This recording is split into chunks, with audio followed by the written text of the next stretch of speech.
Hello everyone. Trump ने जंग छिड़ दिया है सबके साथ टैरिफ के नाम पे, और जिनके पास कैपेसिटी है वो उनका सामना कर रहे हैं, और जिनके पास नहीं है वो देखते हैं उनका क्या होने वाला है अभी। पर हुआ ये कि आई थिंक एक दिन पहले ट्रम्प ने यूएस कांग्रेस पे उन्होंने एड्रेस किया पूरे उसको सदन को, और उसमें उन्होंने बहुत सारी तूफानी बातें करी उन्होंने, जो वो करते हैं, बड़ी बड़ी बातें रही। तो उनमें से दो मेजर पॉइंट्स थे कि एक है यूक्रेन रशिया वॉर, और सेकंड है कि टैरिफ। तो ये टैरिफ भी इम्प्लीमेंट करना शुरू करेंगे सबके ऊपर, जो जो कंट्री उनको एक्सपोर्ट करते हैं, तो उन सब के ऊपर टैरिफ लगाएंगे वो। ये तो प्लान है, अभी देखते हैं, अभी भी 10-15 दिन बचे हुए हैं उसके ऊपर। नहीं, आई थिंक आधा मतलब पूरा महीना बचा हुआ है अभी भी मार्च का। तो देखते हैं क्या होता है इस बीच। पर अभी तक प्लान ये है, क्योंकि ट्रम्प ने इतनी बार अपने बातों को कॉन्ट्राडिक्ट किया हुआ है, अपनी बातों को चेंज किया हुआ है कि 2 घंटे के बाद क्या ट्रम्प करने वाले हैं, किसी को नहीं पता। अब ये तो अभी भी ऑलमोस्ट 25 दिन बचे हुए हैं अप्रैल आने तक, तो नहीं पता कि क्या क्या चेंज हो सकता है इसमें। पर होगा कुछ चेंज, एक्सपेक्ट कर रहे हैं। अच्छा, पहले हम लोग देखते हैं कि यूक्रेन और रशिया वॉर के ऊपर उन्होंने क्या बोला, एंड देन मे बी मैं थोड़ा सा अपना पॉइंट ऑफ व्यू रखूंगा इस पे। और उसके बाद हम लोग देखेंगे कि ये टैरिफ का उन्होंने कैसे, क्या प्लान है टैरिफ का उनका। और ये पूरा जो टैरिफ वाला प्लान है वो इंडिया, पाकिस्तान, चाइना या यूरोपियन कंट्रीज और कनाडा और मेक्सिको, इनको कैसे इम्पैक्ट करेगा, क्योंकि इम्पैक्ट तो सबके ऊपर है ही है। तो पहले शुरू करते हैं यूक्रेन रशिया वॉर से। tirelessly to end the savage conflict in Ukraine. Millions of Ukrainians and Russians have been needlessly. अच्छा, ये जाने से पहले एक टॉपिक उसमें मैं वो कर रहा था कि ये जो यूक्रेन और रशिया का ये 3 साल से वॉर चल रहा है, इनका फायदा किसको किसको हो रहा है वो तो हम देखेंगे एक बार। पर नुकसान किसे किसे हुआ है ये बहुत श्योर है। इसमें सिर्फ एक ही पार्टी है जिसको नुकसान हुआ है। यूएस को कोई नुकसान नहीं है। यूएस ने तो अपने पैसे दिए, लोग नहीं गवाए इसमें। यूएस की कंपनीज को तो प्रॉफिट ही हुआ है, क्योंकि इतना सारा पैसा मिला है। यूएस के पब्लिक को ये है कि एक एक्स्ट्रा बर्डन जो वो नहीं चाहते थे या चाहते थे, या घुसने का कोई रिक्वायरमेंट नहीं था उसमें, यूएस को घुसने का कोई ज़रूरत नहीं था उस वॉर पे, पर वो घुस गया तो यूएस के पब्लिक को भी उसमें जाना ही पड़ा अपना टैक्स पेयर मनी लेके। तो यूएस के पब्लिक के ऊपर इम्पैक्ट तो है, इतना नहीं है क्योंकि वो दूर है बहुत वॉर से वो।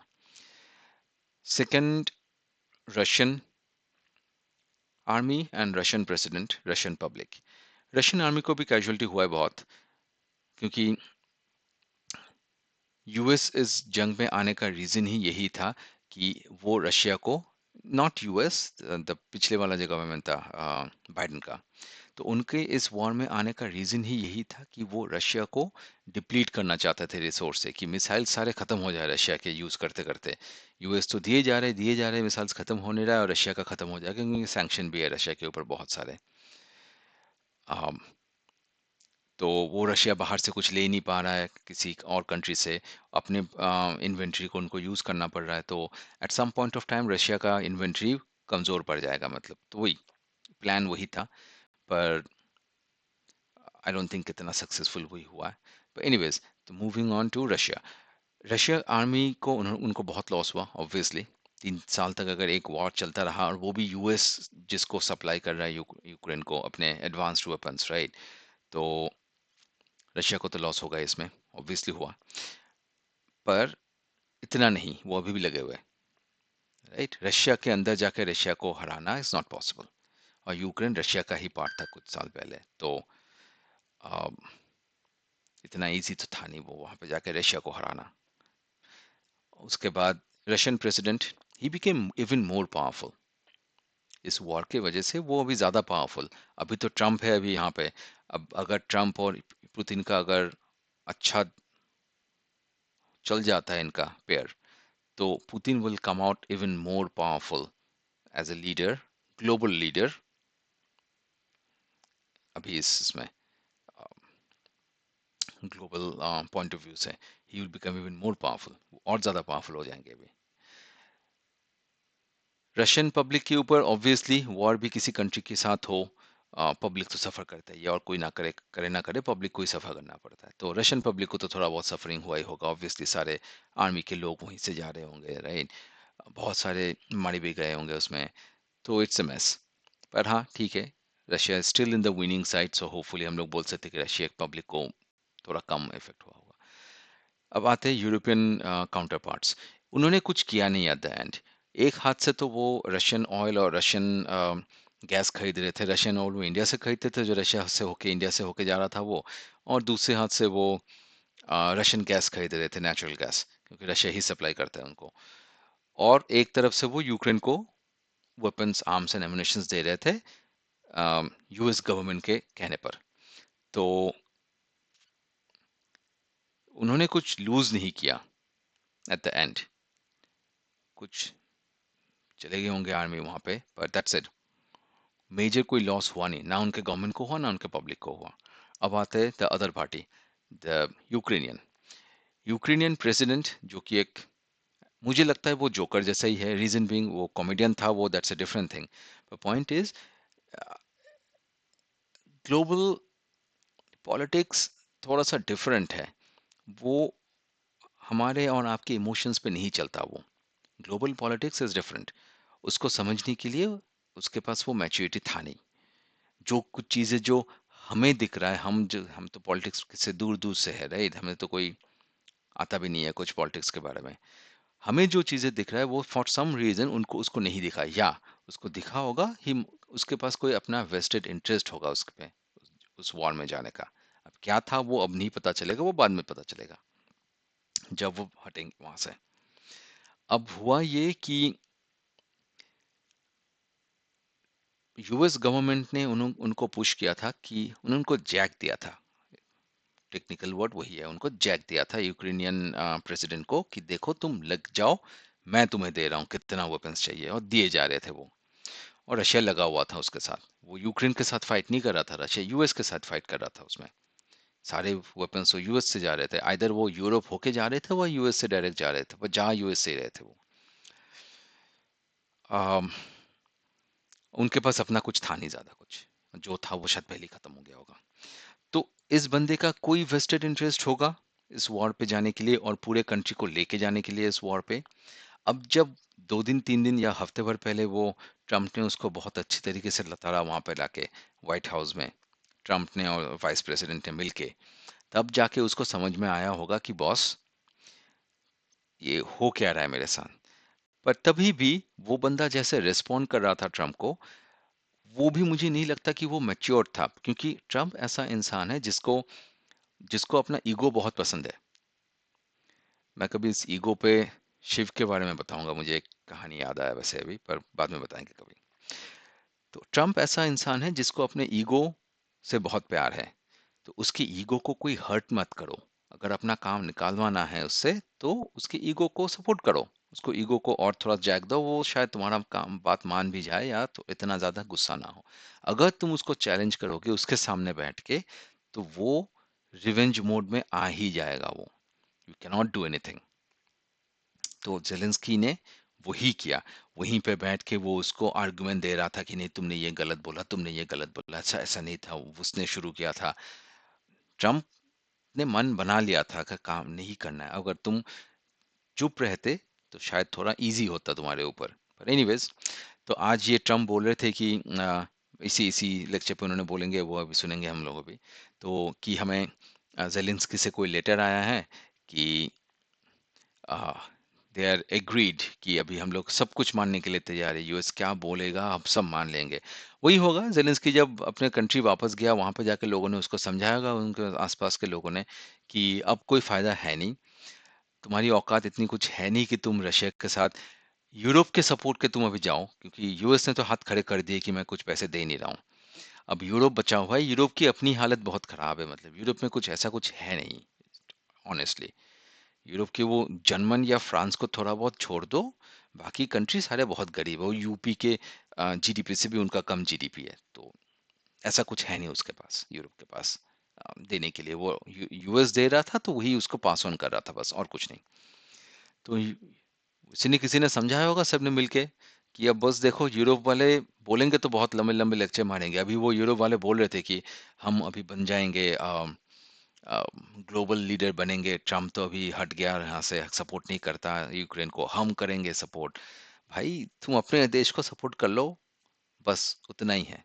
उससे ज्यादा मत एक्सपेक्ट करो उनसे।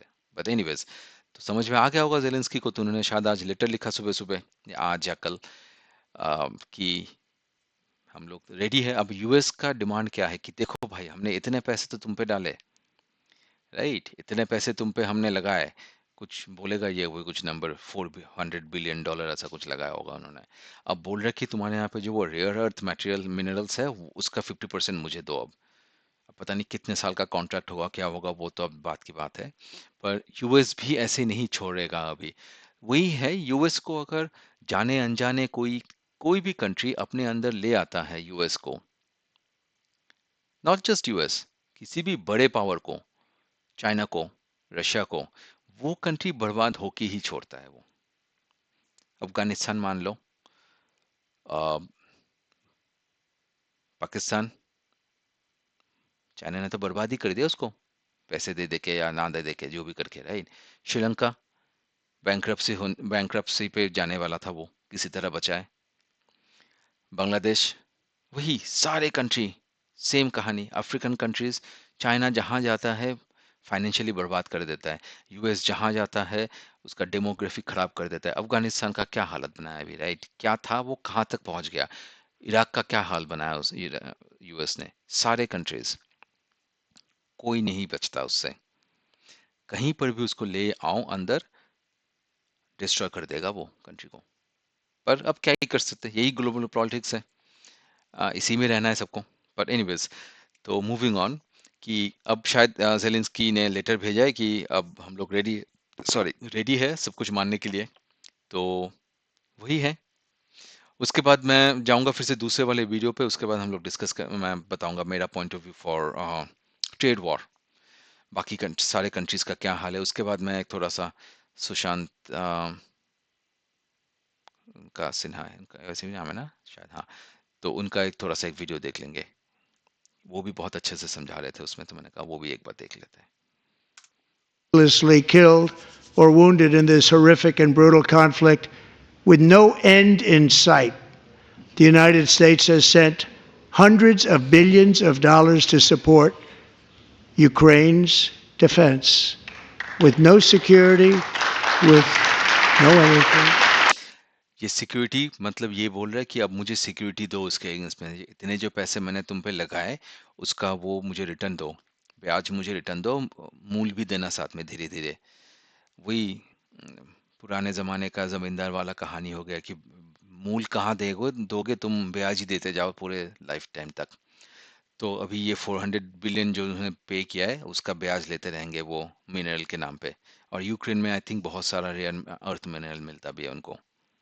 तो यूएस ने अपना जगह तो बना लिया उसमें। ये कंट्री गया अब बस, इसका कुछ नहीं हो सकता। ना वो कभी यूएस के डेट से बाहर आ पाएंगे, ना ये लोग कभी कुछ अपना कुछ कर पाएंगे। वो ये धीरे धीरे कन्फ्लिक्ट होते होते ये अफगानिस्तान वाला हाल होगा या इराक वाला हाल होगा इनका, और कुछ नहीं।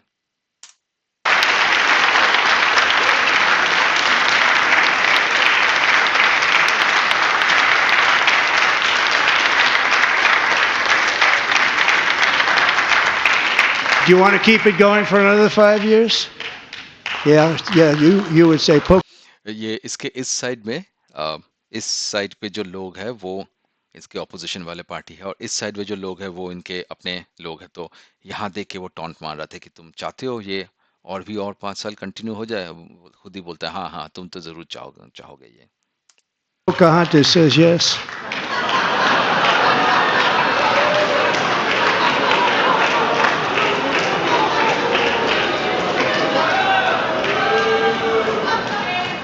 $2,000 people are being killed every single week. More than that. They're Russian young people. They're Ukrainian young people. They're not Americans, but I want it to stop.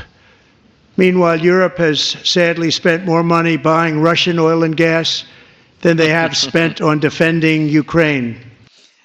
ये सेम टॉपिक आई थिंक 3 साल पहले जयशंकर जी बोलते थे हमारे कि तुम तो खरीदते रहते हो उनका ऑयल उनका गैस, तब तो तुम कुछ बोलते हो नहीं, अब हमने जब खरीद लिया तब तुम्हें बहुत मिर्ची लगी। ये हंगामा हुआ था बहुत उस टाइम पे इंडिया के ऊपर भी कि यूएस यूरोप जैसी भी खरीद रहा है, मतलब अगर आप रशिया से गैस खरीद रहे हो इसका मतलब ये है कि आप इन टर्न रशिया को पैसे दे रहे हो फिर से वेपन्स बनाने के लिए, राइट? तो अब तुम इंडिया को आके ज्ञान देते हो कि मत खरीदो और खुद खरीदे जा रहे, तो ये यही बोल रहा है कि तुमने तो बहुत खरीदा है अभी वहां से। By far, think of that. They've spent more buying Russian oil and gas than they have defending. And we've spent perhaps $350 billion, like taking candy from a baby. That's what happened. And they've spent $100 billion. What a difference that is. And we have an ocean separating us, and they don't. But we're getting along very well with them, and lots of good things are happening. Biden has authorized more money in this fight than Europe has spent by billions and billions of dollars. It's hard to believe that they wouldn't have stopped it and said at some point, come on, let's equalize. You got to be equal to us. But that didn't happen. Earlier today, I received an important letter from President Zelensky of Ukraine. The letter reads, Ukraine is ready to come to the negotiating table as soon as possible to bring हो गया lasting बस, peace line पे आ गए closer. वो। Nobody wants peace more than the Ukrainians, he said. My team and I तीन stand साल ready पहले to याद है। work under President Trump's strong leadership to get a peace that lasts. We do really value how much America has done to help Ukraine maintain its sovereignty and independence. Regarding the agreement on minerals and security, Ukraine is ready to sign it at any time that is convenient for you.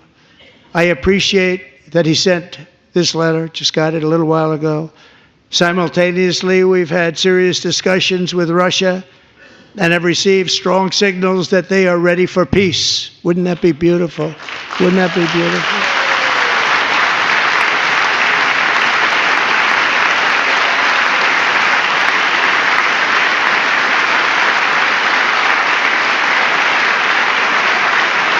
Wouldn't that be beautiful?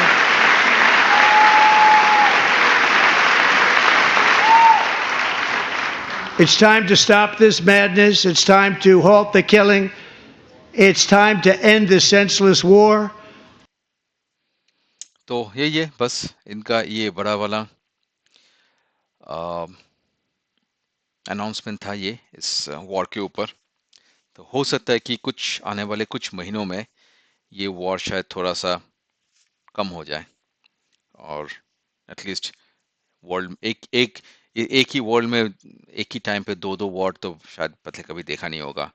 दो दो major war चल रहे हैं एक ही साथ, और किसी को कोई फर्क पड़ नहीं रहा है वैसे, पर चले जा रहा है वो दोनों ही नॉन स्टॉप। तो या हो सकता है कि at some point of time ये वॉर थोड़ा सा खत्म हो जाए और सबको थोड़ा सा अच्छा वो लगे कि यार एटलीस्ट एक तो कम हुआ। अच्छा, दूसरा ये बात कर रहे थे टैरिफ के ऊपर, तो इस पे भी मैं थोड़ा सा वो कर दूं। सॉरी। हाँ, तो इन्होंने टैरिफ तो लगाने की बात कर रहे हैं वो सब पे। चाइना और मेक्सिको, सॉरी, चाइना कनाडा और मेक्सिको पे तो उन्होंने लगा दिया है कुछ कुछ करके टैरिफ। कनाडा और मेक्सिको पे तो शायद अभी अभी लगा है, चाइना पे कुछ दिन पहले लगा था। और बाकी कंट्रीज के लिए वो बोल रहे हैं कि शायद वो अप्रैल 2 से वो लगाएंगे। अप्रैल 2 इसलिए कि लोगों को ऐसा ना लगे कि वो अप्रैल 1 में वो अप्रैल फूल बना रहे सबको टैरिफ का धमकी देके। बट एनीवेज, तो कनाडा भाई साहब ने क्या किया, कनाडा के हमारे जो पीएम है उन्होंने क्या किया कि उन्होंने रिटेलिटरी टैरिफ लगाया अभी यूएस के ऊपर। टैरिफ क्या है मैं एक बार थोड़ा सा उसके भी आ जाऊंगा अभी 1 मिनट 2 मिनट के लिए, कि लोगों को समझ में आ जाए कि टैरिफ क्या है, क्या ये किस चीज़ पे टैरिफ के लिए बोलते हैं वो, अम, और इसका इम्पैक्ट क्या होता है इकोनॉमी पे both sides of the border. तो कनाडा ने क्या किया कि same amount of tariff US पे लगा दिया, पर प्रॉब्लम कनाडा का ये है कि कनाडा कुछ ज़्यादा इंपोर्ट करता है नहीं यूएस से। कनाडा का पॉपुलेशन भी इतना है नहीं कि कुछ ज़्यादा बहुत कुछ इंपोर्ट कर पाएगा वो। इकोनॉमी भी बहुत छोटा सा है, कुछ ज़्यादा कुछ है नहीं कनाडा को आंखें दिखाने लायक यूएस के साथ, या लड़ने के लिए हेड्स ऑन अगर वो जाना चाहे यूएस के साथ, कोई सेंस नहीं बनता। पर मुझे ये नहीं समझ में आ रहा है कि कनाडा के प्राइम मिनिस्टर जो भी है जस्टिन ट्रूडो, वो यूएस को, नॉट यूएस को, ट्रम्प को चिढ़ाने के लिए लगा क्यों हुआ है इतना, इतना इतने मन से वो क्यों ट्रम्प के पीछे लगा हुआ है, ये मुझे थोड़ा सा नहीं समझ में आ रहा है अभी तक कि ऐसा हो क्या गया है इसके साथ कि ये एकदम ट्रम्प के पीछे ही लग गया है कि कुछ भी हो। कुछ दिन पहले शायद कनाडा ने यूएस को हरा दिया था किसी एक हॉकी के गेम में, तब भी उन्होंने इसने कुछ टॉन्ट मार के कुछ बोल दिया कि अच्छा हाँ हार गया ना तुम, कंट्री को ले सकते हो ना तुम वो जीत सकते हो। पर क्यों? सेम पॉइंट पे अगेन वही है कि जियो पॉलिटिक्स पे अगर तुम ऐसे बंदे के साथ डील कर रहे हो जिनका ईगो बहुत ज्यादा है, उसको तुम इंसल्ट ना ही करो तो बेटर है, क्योंकि इंसल्ट को वो पर्सनली लेगा। वो अगर कुछ भी इंसल्ट करोगे उसको वो पर्सनली लेगा, वो पर्सनली वेंडेटा पे आ जाएगा वो। That is one. Second is, Jio politics में तुम ओपनली ऐसी बातें मत किया करो ना, पॉलिटिकली बोलो किसी चीज को। सेम थिंग अगेन, हमारे पीएम साहब भी तो गए थे वहां पे कुछ दिन पहले, मोदी जी। तो इंडिया के ऊपर भी लगने ही वाला था टैरिफ, तो उन्होंने हंस के खेल के कुछ मीठी मीठी बातें करके ट्रम्प को एटलीस्ट डिले तो करवा दिया ना उस पॉइंट पे कि अच्छा एटलीस्ट 2 महीने डिले हो गया, राइट, इंडिया को थोड़ा टाइम मिल जाएगा चीज़ों को हैंडल करने का वहाँ पे।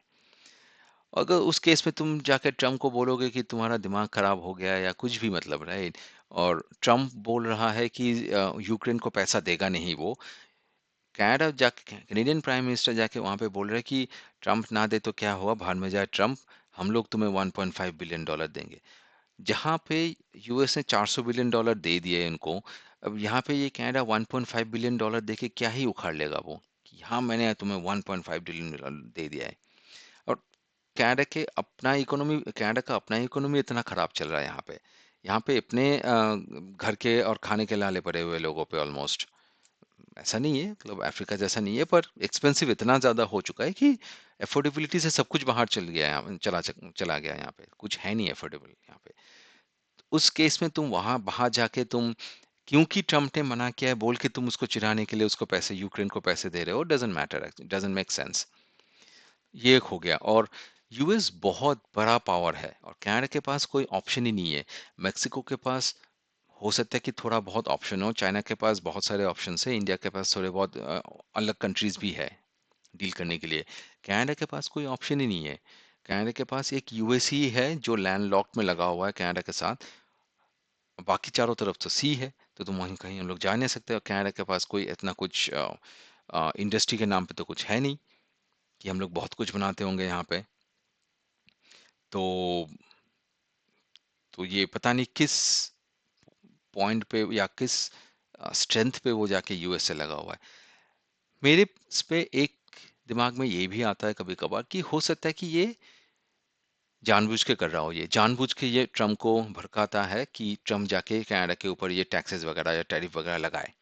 रीजन ये है उसका कि ये अभी जाने वाला है ऑलमोस्ट, ये नोटिस पीरियड पे चल रहा है भी ये जस्टिन ट्रूडो इसने रिजाइन तो कर ही दिया एज ए पीएम। अभी इनके पार्टी को कोई कोई और मिल नहीं रहा है, जैसे कि कांग्रेस को राहुल गांधी को छोड़ के कुछ मिलता नहीं है कोई। तो इनका भी यही हाल है कि इसको छोड़ के कोई मिल नहीं रहा है कि अच्छा कोई अच्छा लीडर है यहाँ पे हमारे पार्टी में। ठीक है, वो हाल है इनके अभी। और ये चाहता है कि ये तो आ नहीं पाएगा फॉर श्योर, ये नहीं आ पाएगा, इसको तो ये पता है कि मेरा पार्टी समहाउ जीत भी जाए, जिसके चांसेस कम है, पर सपोज ये जीत भी जाए मेरा पार्टी, तो भी मैं तो नहीं आ पाऊंगा क्योंकि लोग मानेंगे नहीं मुझे फिर से लाने के लिए। और चांसेस ज्यादा ये भी है कि इसकी पार्टी ही ना जीते, दूसरा वाला जो है वो पियर पोलिवियर वो जीत जाए शायद, उसकी पार्टी कंजर्वेटिव पार्टी वो जीत जाए। तो शायद ये जस्टिन ट्रूडो ये सब कुछ कर रहा है कि नेक्स्ट बंदा जो भी आएगा उसके लिए लाइफ बहुत डिफिकल्ट हो जाए, क्योंकि अगर यूएस ने टैरिफ लगा दिया, कनाडा ने टैरिफ लगा दिया, तो यूएस का कुछ हो ना हो, कनाडा की तो बत्ती बुझ जाएगी इसमें, राइट? तो शायद ट्रूडो ये जानबूझ के ये कर रहा है कि सो दैट यूएस लगाए और भर भर के टैरिफ कनाडा के ऊपर, और कनाडा एक बुरे हालात में और 5 साल निकाल ले, क्योंकि ये है नहीं, ये खुन्नस में है अभी शायद, ये खुन्नस में कैनेडियन लोगों से ही खुन्नस में है अभी ये, कि तुमने मुझे निकाली कैसे दिया, मतलब बोलता तो होगा नहीं, पर अंदर ही अंदर होगा ना ये कि क्योंकि यहाँ पे बहुत उन्होंने फाइट किया है लोगों ने कि इसको तो निकालो, और कोई चलेगा, अभी इसको तो निकालो। इसके दिमाग में भी होगा कि अच्छा मुझे निकाल रहे हो तुम लोग, बदला लेके जाऊंगा मैं तुमसे। वही ले रहा होगा शायद बदला सबसे, कैनेडियन सिटीजन से, सिटीजन जो भी है इनसे, मतलब यहाँ के लोगों से। एनीवेज, तो टैरिफ का था ये। अम, हुआ यूं कि टैरिफ उन्होंने लगा दिया है। चाइना अब इतना पावरफुल हो चुका है कि अभी ये चाइना ये बोल रहा है कि मैं तो भाई जाऊंगा तुम्हारे साथ फाइट में, तुम लगाओगे तो मैं भी लगाऊंगा, राइट? चाइना ने तो ऐसे भी बोला हुआ है कि तुम टैरिफ वॉर करना चाहो करो, या कन्वेंशनल वॉर करना चाहो, वो उसके लिए भी हम लोग तैयार है, चलो। चाइना अपने मोड में है, मतलब। मेक्सिको के हाल भी सेम ही है, कनाडा जैसे ही है कि उनका सारा का सारा बिजनेस जो जाता है वो यूएस पे ही जाता है, उनका बिजनेस भी जाता है, लोग भी जाता है मेक्सिको से यूएस में भर भर के। तो अब दोनों पे ही बैंड लगने वाला है, मतलब। तो मेक्सिको भी अभी ढूंढेगा शायद बाहर किसको क्या बेचा जाए। अम,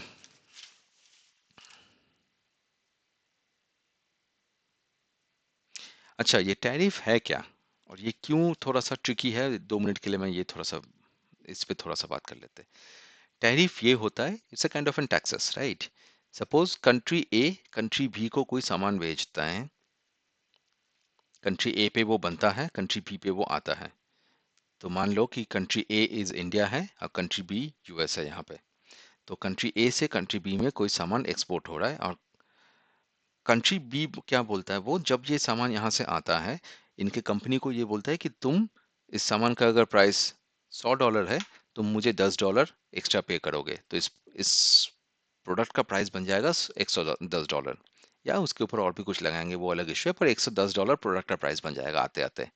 बॉर्डर क्रॉस करती है वो $110 बन जाएगा $100 का प्रोडक्ट। अब कंट्री बी भी कुछ सामान कंट्री ए को बेचता होगा, right?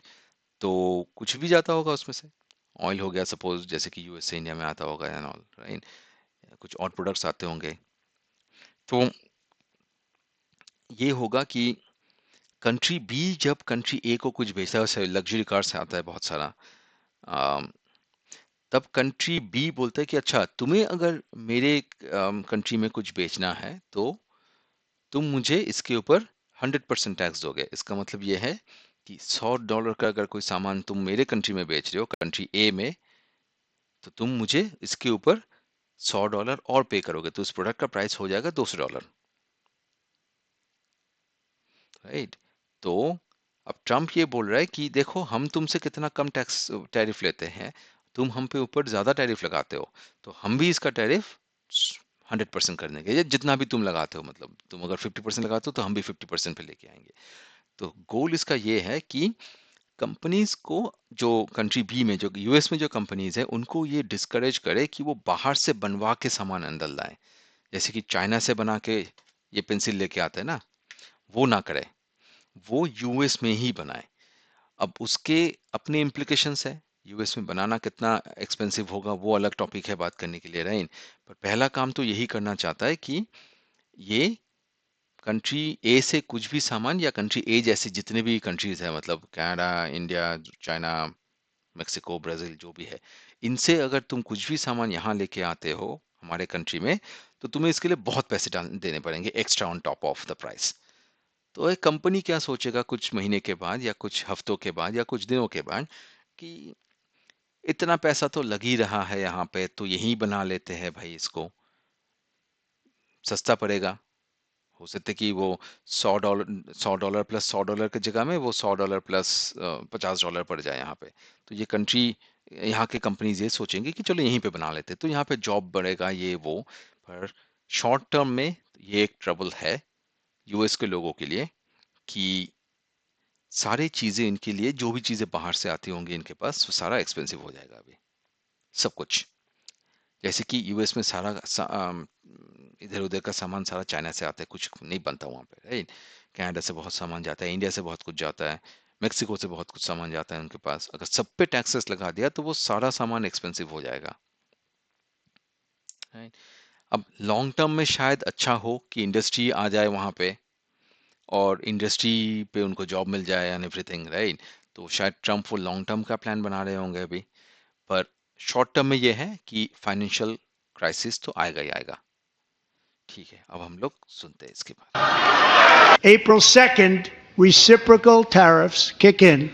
And whatever they tariff us, other countries, we will tariff them. That's reciprocal, back and forth.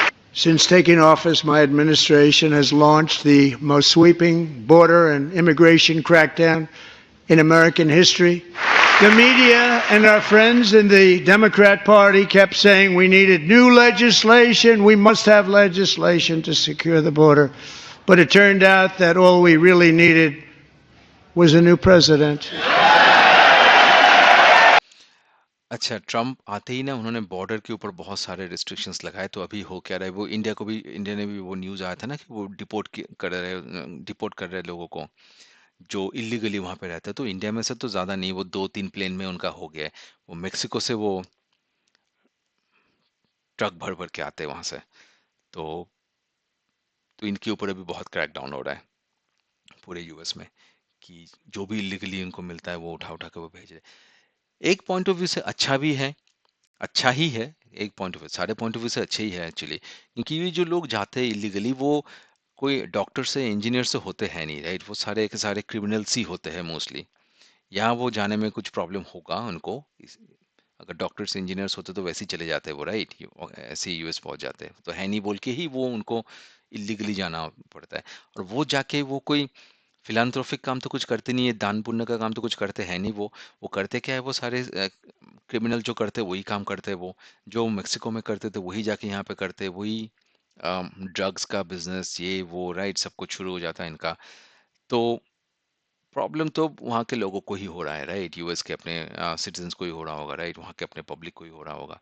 तो ये इमिग्रेशन वाला स्ट्रिक्ट रूल तो मतलब ठीक है, आई थिंक सारे कंट्रीज को ही at some point of time बनना ही पड़ेगा वो। जैसे कि हमारे यहाँ पे भी, इंडिया में भी तो कितने लोग बोलते हैं कि ये कर लो एटलीस्ट, ये रोहिंग्या को पकड़ लो, भेज दो, बांग्लादेशियों को पकड़ लो, भगा दो यहाँ से। ये सब तो चल ही रहा है मतलब। तो ट्रम्प ने वो इम्प्लीमेंट कर दिया है अभी, जो हमारे गवर्नमेंट मतलब प्लान बना रहे। देखते हैं क्या होता है। अच्छा, तो अब थोड़ा सा सुशांत सिन्हा, इनकी बातें सुन लेते। वो भी एक्सप्लेन कर रहे थे बहुत अच्छे से, मेरे से बेटर एक्सप्लेन कर रहे थे, तो मैंने सोचा कि चलो इनकी बातें ही थोड़ा सुन लेते हैं। हूं कि देखिए, जैसे मान लीजिए फार्मा इंडस्ट्री है। अब आप जो ये अमेरिका टैरिफ की टैरिफ बात लगा रहा कर है रहे हैं उसका वो अभी। इंपैक्ट देखिए। जो फार्मा पर टैरिफ लग रहा है, जो दवाइयों पर टैरिफ लग रहा है, अब चाइनीज फार्मा एक्सपोर्ट जो है वो अमेरिका को महंगा हो जाएगा। तो इंडिया जो है उसमें गेन करेगा, भारतीय कंपनियां जो है वो उसमें गेन करेंगी और भारतीय कंपनियां जो है मुनाफा कमा सकती है। थोड़ा सा ट्रिकी है, क्योंकि अगर चाइनीज कंपनी पे वो अगर टैरिफ लगता है तो इंडियन कंपनी पे भी तो लगा होगा टैरिफ। अगर ऐसा कोई होगा जो मुझे ना पता हो कि इंडियन कंपनी, इंडिया यहाँ पे कम टैरिफ लगाता है फार्मा पे, तो शायद यूएस भी कम लगाए कंपेयर टू चाइना कितना लगाता है, राइट। तो उस केस में शायद डिफरेंस हो कुछ। पर फार्मा कंपनी के पास एक अपॉर्चुनिटी है अभी इंडिया में। India supplies 30 to 35% of US generics, price and volume boost likely. यानी भारत जो जेनरिक दवाइयां अमेरिका को भेजता है वो और बढ़ जाएंगी, क्योंकि चाइना से जाने वाली दवाई महंगी हो जाएगी। बहुत अच्छा, बढ़िया, लड़ो तुम चाइना और अमेरिका, अपना तो फायदा ही हमारे लिए तो फायदा है। फायदा ये। इसी तरीके से CDMO tariffs on China could benefit Divi's lab, Cipla में can gain due to US presence. Cipla जो कंपनी है उसका फायदा हो सकता है। केमिकल्स के मामले में कहा जा रहा है कि no major benefits as per earnings calls, US chemical manufacturing 1.5 से 2 गुना कॉस्टली, लोकल शिफ्ट अनलाइकली। यानी वहां पर भी कोई बहुत बड़ा नुकसान भारत को नहीं होगा। ऑयल एंड गैस को लेकर no significant impact on global oil prices, US can source oil from Latin America and nearby nations. तो अगर तेल पे आप लगा भी दोगे टैरिफ तो कोई बहुत बड़ी बात नहीं, और हम तो वैसे भी तुमको Atera is the IT painkiller. Remote monitoring and management, remote access, help. Auto में Tata Motors at risk if US imposes tariffs on European imports. अगर यूरोपीय इंपोर्ट पर टैरिफ बढ़ाता है अमेरिका तो टाटा मोटर्स को थोड़ा नुकसान हो सकता है, लेकिन कोई बहुत मेजर नुकसान नहीं है। केबल्स को लेकर है कि Chinese dumping remains a concern, apparel industry में gain from prior US supply licence. Metal और माइनिंग में भी Jindal Stainless could benefit from US tariffs on China. Capital goods में Praj Industries to gain from ethanol plant investment. Top picks ABB India, Ingersoll Rand, ये सारे share है जो हम लोग देख सकते हैं। फायदा ही इसमें दिख रहा है। अगर भारत चाइना पर टैरिफ लगाता है तो भारतीय कंपनियों का फायदा है, ठीक है, तुम आपस में लड़ते रहो, हम फायदा उठाएंगे। दूसरी बड़ी बात जो भारत के लिहाज से बड़ी इंपॉर्टेंट है कि इसका असर अमेरिका पर कितना होगा। वो जो मैं आपको कैरिकेचर दिखा रहा था वो सच है या नहीं। अमेरिका का पहले समझिए नुकसान कैसे होगा। पहले तो महंगाई बढ़ेगी। अमेरिका जो जरूरत की चीजें हैं जैसे कपड़े, दवाई, इलेक्ट्रॉनिक सामान, ये भारत से सस्ते में मंगा लेता है। अब क्या होगा कि आप रेसिप्रोकल टैरिफ लगाओगे तो अगर इन पर टैरिफ बढ़ेगा तो इनकी कीमतें भी बढ़ जाएंगी। भाई भारत सामान भेज रहा है, आप कह रहे हो कि 100 रुपए का सामान पे अभी हम मान लीजिए 20 रुपया लेते हैं तुमसे टैरिफ, अब हम 50 रुपया ले लो टैरिफ, तुम्हारे ही यहाँ सामान 150 रुपया का हो जाएगा। तो जो सामान तुम्हारे यहाँ सस्ता इंडिया में बन के जा रहा था वो महंगा होगा, तुम्हारे ही लोग जो है वो बाप बाप करेंगे, लगाओ टैरिफ, हमको क्या है। और अपने यहाँ का कितना कंजम्पशन जो है वो तुम मैनेज कर लोगे वो तुम देखो। अमेरिकी कंपनियों की मुश्किल बढ़ेगी। कई अमेरिकी कंपनियां जो हैं जैसे एप्पल भारत में स्मार्टफोन बनवाती है और फिर उसे अमेरिका में बेचती है। अगर भारत से आने वाले सामानों पर टैरिफ बढ़ेगा तो इन कंपनियों की लागत बढ़ जाएगी, इससे या तो उन्हें नुकसान होगा फिर वो कीमत बढ़ाएंगी। क्योंकि भारत में आपको चीप लेबर मिल जाता है, सस्ता सामान, सस्ता बाजार, सब कुछ मिल जाता है। अब यहां लोग बना के वहां मुनाफा कमा रहे थे, तुम अपनी कंपनियों का नुकसान करो, हमको क्या, हमको तो कोई नुकसान नहीं है। जवाबी कार्रवाई का भी डर है। अगर अमेरिका भारत पर टैरिफ बढ़ाता है तो नहीं, डर ये होता है कि अगर कंपनी उठ के चला जाए कि अच्छा चलो छोड़ो, अब इंडिया में बनाने से कोई फायदा हो नहीं रहा है तो चलो यूएस में ही बनाते हैं अब इसको, तो ये कंपनी ना उठ के चला जाए वहीं पे। इतना इजी नहीं होता वहाँ पे लेबर कॉस्ट बहुत ज़्यादा है। पर ये एक है, मतलब एकदम ज़ीरो वो नहीं, इम्पैक्ट नहीं है कि अच्छा कोई भी इम्पैक्ट नहीं होगा इंडिया के ऊपर या किसी भी कंट्री के ऊपर। इम्पैक्ट तो होगा बॉस। तो भारत भी अमेरिकी सामानों पर टैरिफ बढ़ा सकता है। अभी भारत अमेरिका से कच्चा तेल, मशीनरी और बादाम जैसी चीजें खरीदता है। अगर इन पर टैरिफ बढ़ा तो अमेरिकी कंपनियों का भारत में बाजार कम हो सकता है। इससे अमेरिका का व्यापार घाटा और बढ़ सकता है, जो ट्रंप की सबसे बड़ी चिंता है। भाई तुम कहोगे हम तेल महंगा बेचेंगे, नहीं लेंगे तुमसे, जाओ हम रशिया से और ले लेंगे। सीधा सीधा हिसाब है ना भाई। हम तुम्हारे यहाँ ठीक है, दोस्ती अलग जगह है और दुनियादारी अलग जगह है, देश अलग जगह है। अमेरिकी उपभोक्ताओं का नुकसान। जानकारों का कहना है कि टैरिफ का बोझ आखिरकार अमेरिकी आयातकों और उपभोक्ताओं पर ही पड़ता है। स्टैंडर्ड चार्टर्ड की एक रिपोर्ट के मुताबिक टैरिफ बढ़ने से अमेरिका में महंगाई बढ़ेगी और लोगों की खरीदने की ताकत कम होगी। तो अपने यहाँ के लोगों को मारो भैया, घुमा फिरा के, हमको क्या है, हमको कोई नुकसान नहीं है। भारत का फायदा कैसे हो सकता है? भाई भारत का नए बाजारों की तलाश शुरू हो जाएगी। अगर अमेरिका में भारतीय सामानों पर टैरिफ बढ़ता है तो भारत को अपने निर्यात के लिए नए बाजार ढूंढने का मौका मिलेगा। यूरोप, अफ्रीका, दक्षिण पूर्व एशिया जैसे इलाके भारत में अपना टेक्सटाइल, दवाई और इलेक्ट्रॉनिक को बढ़ावा। पर ये सिर्फ भारत ही नहीं ढूंढेगा, चाइना भी ढूंढेगा, और चाइना भी पहुंचेगा उसी जगह पे जहां पे इंडिया पहुंच रहा होगा कि अच्छा मेरा सामान ले लो तुम। दे सकते हैं। अभी आपने देखा कि यूरोपीय यूनियन जो है वो बिछा जा रहा है भारत के लिए। अभी मैंने आपको हाल में बताया था कि किस तरीके से यूरोपीय यूनियन जो है वो भारत में आकर यहाँ पर मीटिंग हुई है, नरेंद्र मोदी मिले हैं। नरेंद्र मोदी प्लान बी पे ऑलरेडी काम कर रहे हैं कि अगर ट्रंप को सनक से चलना है तो चलो, हम अपना बाजार दूसरा ढूंढ लेंगे। भाई एक तो पहली बड़ी चीज है कि घरेलू उत्पादन को बढ़ावा मिलेगा। अमेरिकी बाजार में भारतीय सामान महंगे होने से भारत अपने उत्पादों को घरेलू बाजार में सस्ते दामों पर बेच सकता है। इससे छोटे और मंझोले उद्योग जो है, एसएमएससी, स्मॉल एंड मीडियम इंटरप्राइजेस, उनको फायदा हो सकता है। साथ ही मेक इन इंडिया को भी बल मिलेगा। तो सीधे सीधे भाई अभी जो आप सामान बाहर बेचते थे अब वो बच गया तो आप यहां पर सामान सस्ता करके बेचोगे क्योंकि यहीं पे आपको खपाना है। तो भारत में तो चीजें और सस्ती हो जाएंगी। चीन से मुकाबले का मौका मिलेगा। जैसा मैंने आपको बताया कि कई कंपनियां जो है उनके लिए मार्केट यूएस में खुल जाएगा।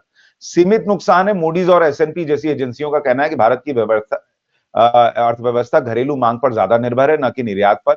इसलिए टैरिफ का असर भारत पर उतना गहरा नहीं होगा जितना अमेरिका सोच रहा है। एसबीआई की एक रिपोर्ट के मुताबिक भारतीय निर्यात में सिर्फ 3 से 3.5% की गिरावट आएगी, जिसे भारत आसानी से संभाल लेगा। यानी भारत के लिए कोई बहुत बड़ी नुकसान की खबर नहीं है, बल्कि उसका एमएसएमई सेक्टर जो है वो और बूस्ट ही होगा। जो मंझोले और छोटे उद्योग है उनको फायदा ही होगा। तो भारत के लिए अच्छी खबर है अगर ट्रंप इस तरह से दुनिया भर से युद्ध शुरू कर रहे हैं और लड़ रहे हैं। हाँ, व्यापार युद्ध की आशंका दुनिया में बढ़ जाएगी, सप्लाई चेन पर प्रभाव पड़ सकता है, अमेरिका की साख तो नीचे जाएगी ही जाएगी, और विकासशील देशों को मौका मिलेगा, जिसमें भारत जो है वो सबसे पहले नाम आता है। और सबसे बड़ी बात, भारत को विकसित राष्ट्र बनना है तो ऐसे मौकों की जरूरत है। ये तो भी है। ब्लेसिंग इन डिसगाइज जो कहते हैं, वो काम इस वक्त डोनाल्ड ट्रंप कर रहे हैं। अच्छा, उन्होंने कल पाकिस्तान, या आज जब वो बोल रहे थे सुबह भारत में जब सुबह थी, तो वो पाकिस्तान की भी उन्होंने एक दो बार तारीफ कर दी। तो वो डोनाल्ड ट्रंप को ऐसा लगता है कि वो ऐसा करके जो है वो भारत पे कोई प्रेशर बना सकते हैं। भारत प्रेशर में आने वाला है नहीं, और कम से कम मोदी का भारत तो प्रेशर में आने वाला है नहीं, और ये सबको पता है। इसलिए अगर आप देखिएगा तो ट्रंप ने मोदी का। शुरुआत में जिनसे युद्ध छेड़े, ट्रेड वॉर, उसमें अगर आप देखेंगे टैरिफ वॉर, उसमें चीन है, मैक्सिको है, कनाडा है। भारत से नहीं उन्होंने युद्ध छेड़ा है। भारत से कहा है कि जैसा तुम करोगे वैसा हम करेंगे। तो भारत से ये एक तरीके से आप देखिए कि मुझे लगता है कि वो दोस्ती ही निभा रहे हैं, क्योंकि उनको पता है कि भारत से जो ऑलरेडी सामान जाता है अमेरिका में, उसमें से ज्यादातर चीजों पर जो, या अमेरिका से जो सामान भारत में आता है उसमें से ज्यादातर चीजों पर टैरिफ ऑलरेडी बहुत कम है, 10 से 15% के बीच में। तो इसीलिए डोनाल्ड ट्रंप बोलने में भारत का नाम बोलते हैं, ताकि ऐसा सुनने में लगे कि वो बहुत मजबूत निर्णय ले रहे हैं, वो तो मोदी अपने दोस्त से भी भिड़ रहे हैं अमेरिका के लिए। ये सब सुनने में एक मैसेजिंग जाती है, लेकिन उनको भी पता है कि वो भारत से कोई ऐसी लड़ाई लड़ नहीं सकते, उसका कोई भारत को नुकसान होगा नहीं। और पिछले बार भी जब उन्होंने टैरिफ वॉर किया था, जब वो अपने पहले कार्यकाल में थे, तो कंपनियां इधर उधर शिफ्ट हो गई, जहां से टैरिफ नहीं वसूल रहे थे वहां से उन्होंने सामान अमेरिका में घुसा दिया। तो कोई अमेरिका में प्रोडक्शन नहीं बढ़ गया था बहुत ज्यादा, बल्कि अच्छा। इधर उधर से सामान आने से अमेरिका का जो व्यापार घाटा है वो कई देशों के साथ और बढ़ ही गया। इसलिए जो ये आपको नहीं मैंने पता था मुझे। कार्टून दिखाया था, वो लोग मान रहे हैं कि डोनाल्ड ट्रंप ये कर तो रहे हैं, अमेरिका में एक मैसेज क्रिएट कर दे रहे हैं कि देखो मैं अमेरिका के लिए लड़ाई लड़ रहा हूं। लेकिन इस टैरिफ वॉर को वो ज्यादा दिन तक सस्टेन कर नहीं पाएंगे, और इससे अमेरिका का ही नुकसान होगा, और दुनिया डोनाल्ड ट्रंप के खिलाफ लामबंद होने लगी तो भारत का बड़ा फायदा होगा। इसलिए ट्रंप भैया आप जो कर रहे हैं करते रहिए, हमें कोई दिक्कत नहीं है। आपकी राय क्या है, कमेंट करके। तो यही है टॉपिक कि ये जो 2025 का जो साल होगा बहुत अनसर्टेन होगा फॉर श्योर। पर प्रॉफिट भी तभी आता है जब अनसर्टेनिटी बहुत ज़्यादा होता है। अगर सब कुछ सर्टेन ही सर्टेन चल रहा है तो मतलब कुछ ना कोई ऊपर जा रहा है ना कोई नीचे जा रहा है। अगर कोई नीचे जाएगा तभी जाके कोई चांस बनेगा कि कोई ऊपर भी आएगा उसमें। तो uncertainty is not good for the economy, but uncertainty gives you opportunities. तो इसी के साथ इसको बंद करते हैं और मिलते हैं किसी और किसी वीडियो के साथ। Thank you.